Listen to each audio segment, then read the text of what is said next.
Okay, I've been sitting here trying to figure out how to use this phone I got today. It's kind of neat. And I hadn't gotten very far. I've been sitting here about 20 minutes.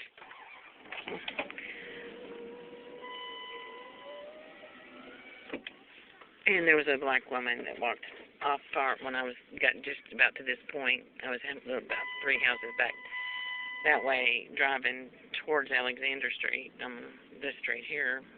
A black woman walked off our property with a coil of hair on top of her head and stood next to that work truck down there across the street from her property. She just stood there and looked across the street, and then she took off walking towards Cornwell. So, I'm going to go home now. I guess I'm going to have to call the cops about Ava. She says she's coming over Thursday morning. So I'm guessing her big hot dream is to throw all of our stuff out in the street. I'm going to have to call the cops and get a restraining order against her. She ain't going to kick my ass. If I go to the cops, she's going to use that as a reason that I'd give her. Then I would be giving her a reason to kick my ass. And then I better be gone Thursday, That's a white four-door there. So, she sounded drunk. She left about 3 messages, and then there were several clicks on the line, or somebody called and hung up. So, all kinds of happiness, joy, and bliss here. On top of that, I gotta find a place for us to live. Oh, the SUV's not parked over there. It's usually there till the afternoon. And usually didn't come back until late in the evening. She's already threatened to do that, though. She sent me text messages saying she'd already hired a hitman to kill me. She got a good price, and that all the neighbors were saying the same thing about me, and that they were all backing her up, and that they'd all reported me to the police. Okay. I don't know Eva Bellier. I haven't spoken to her. I think on 2 occasions she came over to this apartment since Jake and I moved here in December of last year. And she just breezed by us. I think once was to see the puppies when they were born. And then once she came over to get something for Roland, she just popped in and out. She has keys to the place. So does Freddie Thibodeau. So I didn't give him the keys. Roland did. But Roland goes and cries to her. She says a lot of things that aren't true, and he's the one who tells them to her. So, not much else to say there. She says I'm 2.5 months behind. No, I'm not. Well, I owe $100 for September, $100 for October, $200 for November. And then this month's rent is $200. That's $500. And saying I hadn't paid any bills. I'm not going to pay him. If Roland's not going to pay his part, there's no point to me doing that.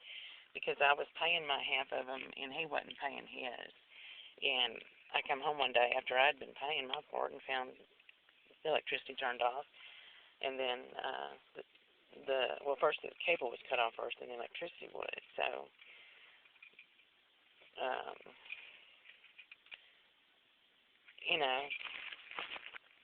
I paid my half, and I made Roland. I had to tell him several times. Roland, here's the paper. Write me a receipt for the money I paid you for the utilities. And that was like pulling teeth to get him to do it. But I'd given him the cash, and he was just supposed to go pay it. And what he was doing was paying some of it, and he didn't pay his part at all. But he only used the money I gave him, and ended up he didn't even use all the cash that I gave him to pay my half. Because if he'd done that, there wouldn't have been any cutoffs. So he was using the money I gave him for other things too, besides the utilities I was giving him money for. So, we're using oil lamps now, and if I have to, I'll just get buckets of water and haul them up the stairs until we're kicked out. But the landlord hadn't actually filed the paperwork for the eviction. He gave me a 5-day notice to vacate on this past Friday, which will expire this coming Friday. because the dates on it start accumulating the day after it's delivered. So the first business day, which would have been this past Monday, yesterday, Friday being the last fifth day, and then on after Friday, then the landlord told me then he would file eviction paperwork in the court. So Eva's threatening to kick my ass because she says I've done all these things to Roland. Well, I don't ever talk to Eva. Eva doesn't live with us.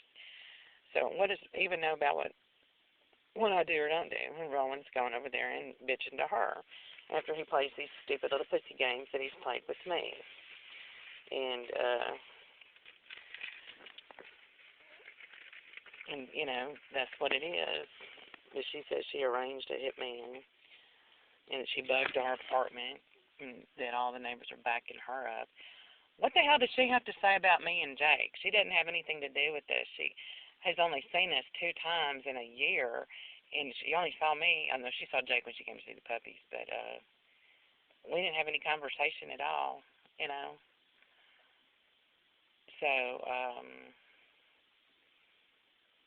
I think she's the mastermind behind all these fun little games. I used to see her. She'd come and pick up the woman who lived in 132 before the woman who lives down there is now there, and take her off and come back with bags.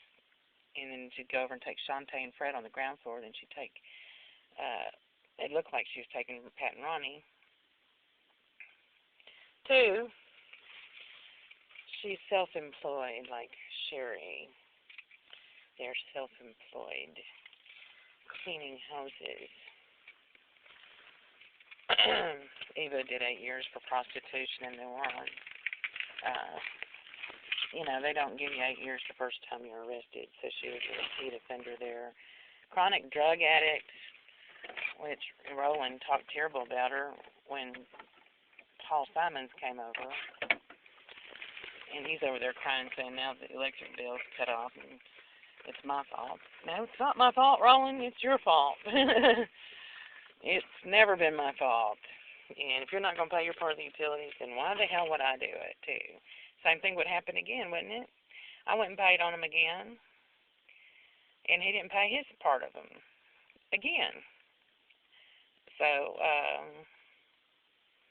I started, $200 to get the water to keep it on, and then the electric or the gas, And he's going around and he's saying all this, but he doesn't say it to my face. He never has. And it was always he's going to get the money. He gets a $700 pension.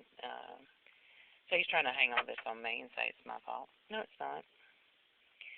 It's not my fault. Now, I did lose my job and I did suffer loss of income, but I tried to give Paul Simons the rent and he wouldn't take it back in, was it November? I offered him $300. I told him I was going to get a money order. When did he want me to give it to him? And he told me no. Wait and see if Roland's going to pay his part first. I don't want your money. If you get it, you got to give it to Roland. I said, well, Roland doesn't take money orders. He was like, really? Why not? But I always made the money orders out to Paul Simons. I never made them out to Roland. I started buying money orders because of the issues with Roland and the utilities getting cut off and stuff. But there's no point to me to give him, money. If I had the money by the court date to pay $500 plus the court fees, I'd need about $650. Then we could stay. But then the electricity still has to be cut back on. And that's a $600 bill. So, he wants to say I've done that to him that I didn't pay. Well, hell, he didn't pay either. And I did pay. And he didn't pay for 5 or 6 months before I just happened in and saw the cutoff. I came in one day, and there was a disconnect for the cable. The bill was $300-something. And I'd been paying him my part every month. That's the lady in the little red pickup. She's a fat redhead that lives on College Street. I guess she got her serpentine belt fixed, unless that's not her and somebody else that drives a little red pickup.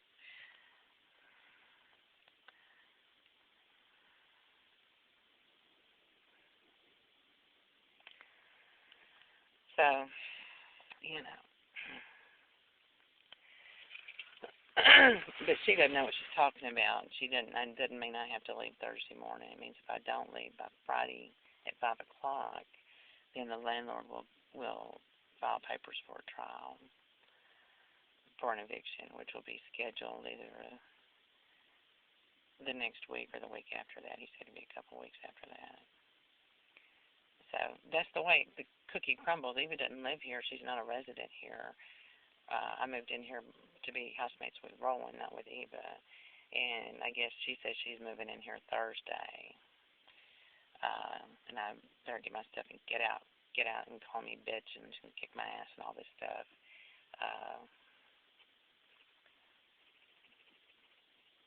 I guess she misses wearing those bracelets. That's all I can say.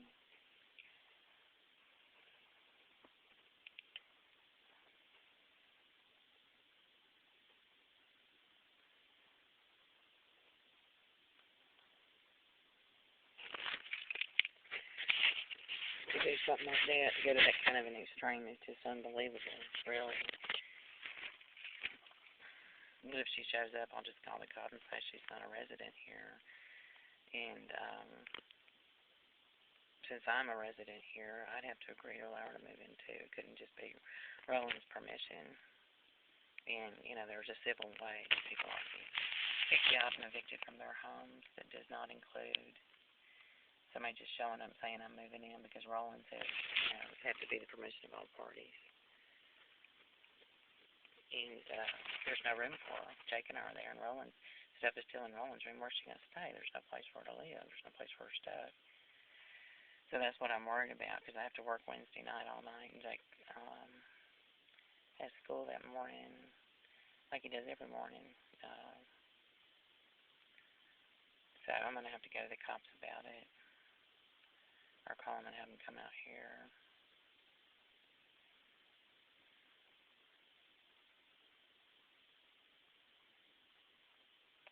Eva lives at Normandy Village over off Fairfield Avenue.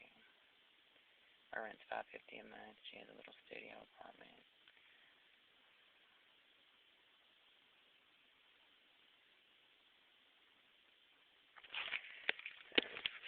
So it is what it is, and it's always, great to know somebody's already arranged a hitman at a good price to kill you. Really. Of course, it's not good. I mean that facetiously.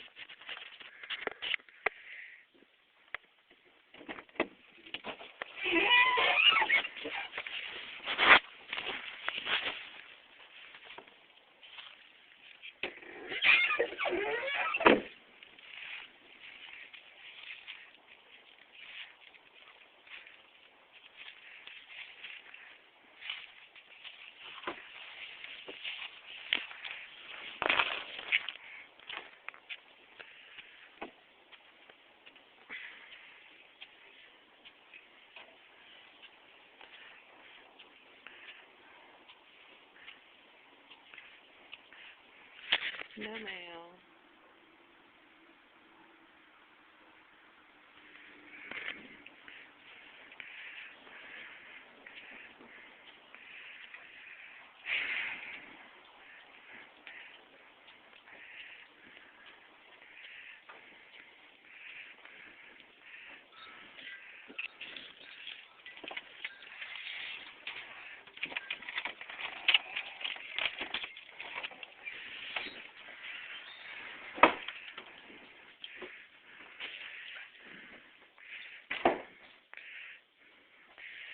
Dang, I gotta get some more cat litter. Just more toilet paper.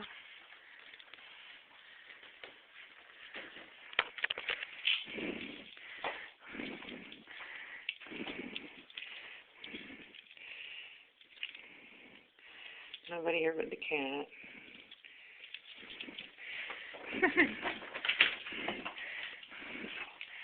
Looks like the cat's the last one standing.